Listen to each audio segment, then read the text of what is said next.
It all started with a Craigslist ad. Seeking extras for sci-fi movie. No experience necessary. Must be comfortable in prosthetics. Simple enough, right? But what nobody knew, not the casting director, not the production assistant who posted the ad, not even the guy who made coffee runs for the crew, was that this particular ad had somehow ended up on an intergalactic job board. That's right.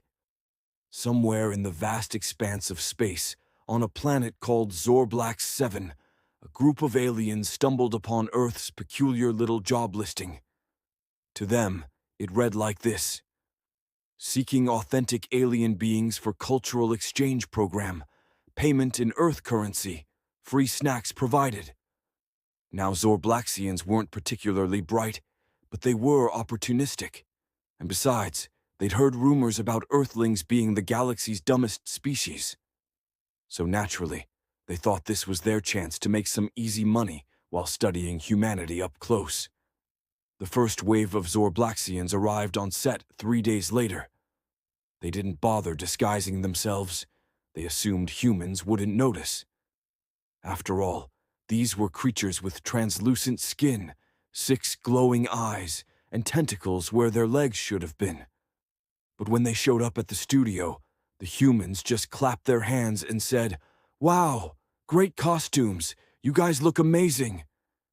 And thus began the strangest collaboration in Hollywood history. Chapter 1. The audition. The Zorblaxians didn't know what an audition was, but they figured it couldn't be too hard. When the casting director asked them to act menacing, Glorpak, their unofficial leader, let out a guttural screech that shattered a nearby window. Another Zorblaxian, Zlark, levitated a chair with his mind and flung it across the room. The rest of the aliens hissed, growled, and emitted strange pheromones that made everyone in the room slightly nauseous. The casting director was floored. "This is incredible," he exclaimed. "You guys are perfect. I don't even need to see anyone else." Glorpak turned to his fellow Zorblaxians and whispered, "See, I told you these humans were idiots." The aliens were hired on the spot. They didn't understand much about Earth currency, but they were thrilled to learn that payment included unlimited access to the craft services table. Within hours, they had devoured every bag of gummy bears, every bowl of popcorn, and every tray of nachos on set. The production assistant had to make an emergency snack run just to keep the crew from rioting. Chapter 2. Behind the scenes. As filming began, the Zorblaxians quickly realized that humans had no idea they were real extraterrestrials. The directors kept complimenting their commitment to the role, while makeup artists fussed over their non-existent prosthetics. One Zorblaxian, named Blork, even overheard a producer whispering, "These guys are so method, it's almost creepy." Blork wasn't sure what method meant, but he decided it was probably an insult. He turned to his fellow Zorblaxians and muttered, "These humans are as dumb as we thought. Let's milk this gig for all it's worth." The aliens threw themselves into their roles with gusto. They hissed, growled, and made weird clicking noises that sent shivers down the spines of everyone on set. The director was thrilled. "This is exactly the kind of raw, primal energy I wanted for this film," he exclaimed. "You guys are naturals." But things took a turn when one of the Zorblaxians accidentally vaporized a prop with its plasma breath. The special effects team thought it was a malfunction and spent hours trying to figure out how the laser had been rigged. Meanwhile, the Zorblaxians laughed behind their tentacles, marveling at how oblivious humans were. Chapter 3. Fame and Fortune. By the time filming wrapped, the Zorblaxians had become minor celebrities in Hollywood. Paparazzi followed them everywhere, snapping photos of their glowing eyes and slimy tentacles. Fans speculated about their secret techniques for creating such realistic alien appearances. One blogger even wrote an article titled, "Are These Extras Too Good to Be Human?" Meanwhile, the Zorblaxians were having the time of their lives. They discovered Earth snacks, popcorn, nachos, gummy bears, and couldn't get enough of them. They also realized humans would pay absurd amounts of money for autographs and selfies. Glorpak made a fortune charging $50 per tentacle shake. But then came the twist. Chapter 4. The Galactic Code. One day, while lounging in their trailer, the Zorblax received a transmission from their home planet. It was their supreme leader, Zorgath the Unyielding, and he was furious. "You fools," he roared. "Do you realize what you've done? By mingling with humans, you've violated the Galactic Code of Secrecy. If they discover your true identities, it could spark an interstellar war." Glorpak scratched his head, or rather, his head equivalent. Supreme Leader, I don't think you need to worry. These humans are too stupid to figure out we're aliens." Zorgath wasn't convinced. "Return to Zorblax 7 immediately, and destroy any evidence of your presence on Earth." Reluctantly, the Zorblaxians packed up their belongings, including several crates of gummy bears, and prepared to leave. But before they could sneak away, disaster struck. A nosy journalist had uncovered their secret.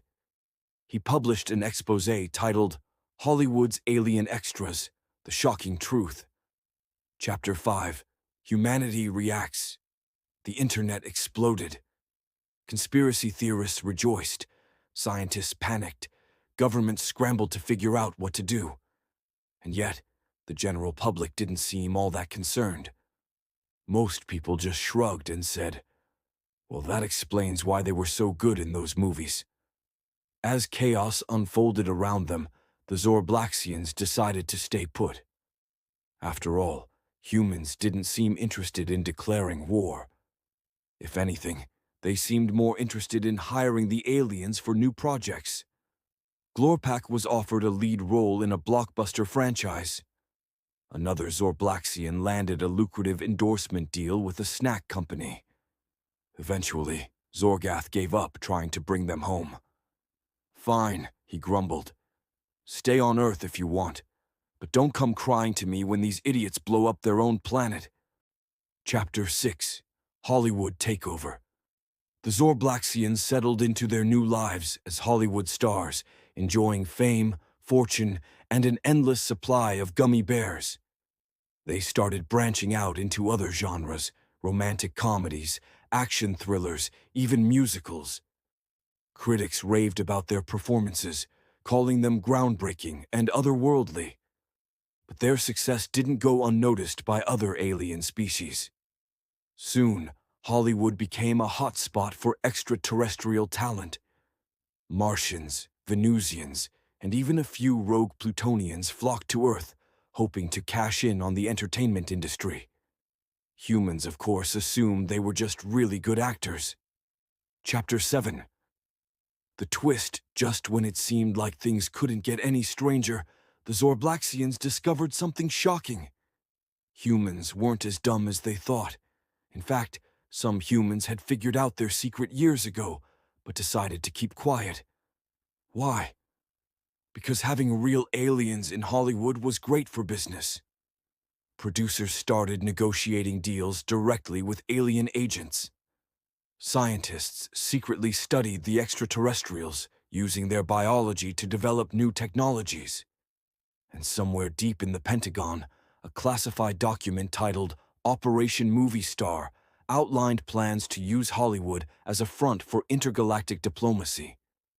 In the end, humanity proved it wasn't quite as dumb as the Zorblaxians believed. Sure, humans might be chaotic, reckless, and obsessed with celebrity culture. But they were also resourceful, adaptable, and surprisingly good at turning absurd situations into opportunities.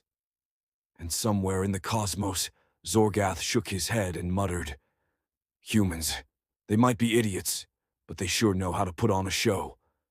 Chapter 8. The Alien Union. As more extraterrestrials joined Hollywood, the Zorblaxians quickly realized they had a problem. With so many alien species now working in the industry, competition was fierce. Martians were undercutting their rates, Venusians were stealing roles with their shape-shifting abilities, And the Plutonians, despite being technically homeless since Pluto lost its planetary status, were dominating the indie film scene with their avant-garde performances. Glorpak called an emergency meeting in their shared mansion, which they'd purchased after their first blockbuster hit. The living room was filled with Zorblaxians lounging on beanbags, munching on gummy bears, and sipping slushies through their tentacles. "This is unacceptable," Glorpak bellowed, slamming his slimy appendage onto the coffee table. "We were the first aliens in Hollywood. We paved the way for these other species, and now they're taking all the good gigs." Blork nodded, his 6 eyes glowing with frustration. "I auditioned for that new superhero movie last week, and guess what? They gave the role to a Jovian. A Jovian. Those gas giant freaks don't even have solid bodies." Zlark chimed in, his voice dripping with disdain. "And don't get me started on the Venusians. I saw one of them morph into a perfect replica of Brad Pitt during a casting call. How are we supposed to compete with that?" The room erupted into angry chatter, but Glorpak raised a tentacle to silence them. "Enough! If we want to stay on top, we need to adapt. We need leverage." "What kind of leverage?" Blork asked. Glorpak's eyes glinted mischievously. "We form a union, an alien actors guild. If humans want to hire real extraterrestrials, they'll have to go through us. No more undercutting, no more stolen roles. We'll control the market." The Zorblaxians cheered, their tentacles waving excitedly in the air. Over the next few weeks, they worked tirelessly to establish the guild. They drafted contracts, set minimum wage standards, including a mandatory gummy bear stipend, and even hired a human lawyer who thought the whole thing was just an elaborate method acting exercise. When the Alien Actors Guild officially launched, it sent shockwaves through Hollywood. Producers scrambled to comply with the new rules, while rival alien species begrudgingly signed up to avoid being blacklisted. For a brief moment, it seemed like the Zorblaxians had regained their dominance. But then came the backlash. Chapter 9. Humanity Strikes Back. Not everyone in Hollywood was thrilled about the Alien Actors Guild. Human actors, in particular, were furious. They'd already been struggling to compete with CGI and motion capture technology, and now they had to deal with actual aliens stealing their jobs. A group of disgruntled actors formed their own organization, the Humans First Initiative. Their slogan, "Keep Hollywood Human." They held protests outside studios, waving signs that read, "No tentacles on our screens," and "Earth rolls for Earthlings." At first, the Zorblaxians found the protests amusing. "Look at them," Blork said, watching a news report about the demonstrations. "They're so small and squishy. What do they think they're going to accomplish?" But the Humans First Initiative wasn't just about picket lines. They launched a smear campaign against the aliens, accusing them of everything from tax evasion to secretly plotting to take over the planet. Tabloids ran headlines like, "Aliens Ruining Hollywood. Is your favorite star from outer space?" And "Gummy bears, the real reason they're here."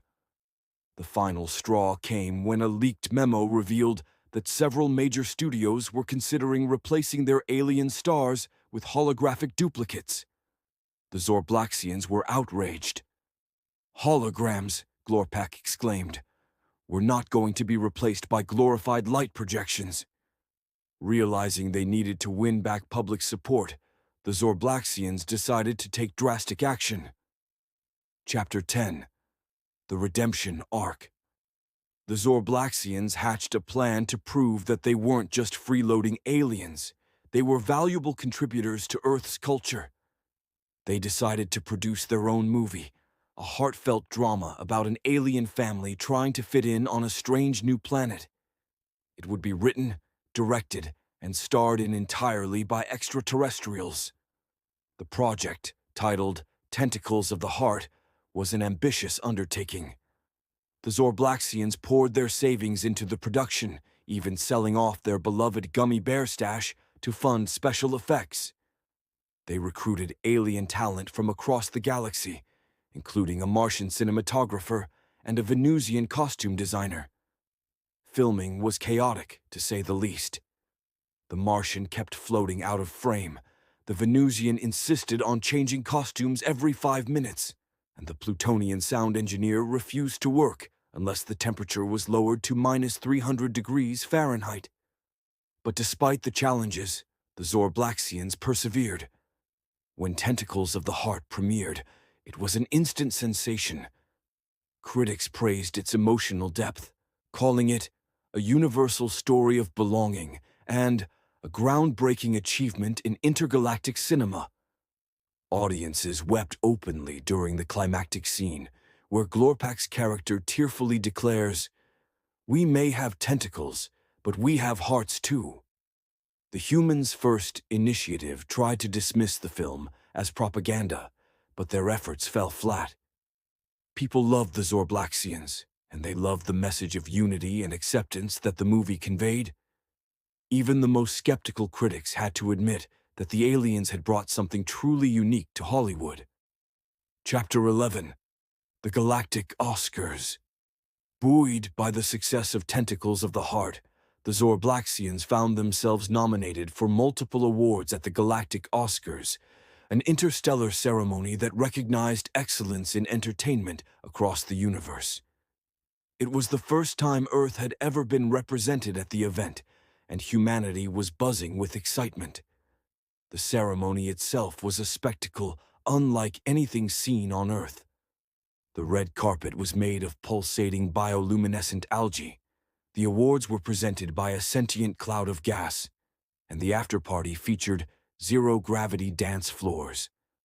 The Zorblaxians, dressed in custom-made tuxedos that shimmered with cosmic energy, were the stars of the night. When Tentacles of the Heart won Best Picture, Glorpak took the stage to deliver an emotional speech.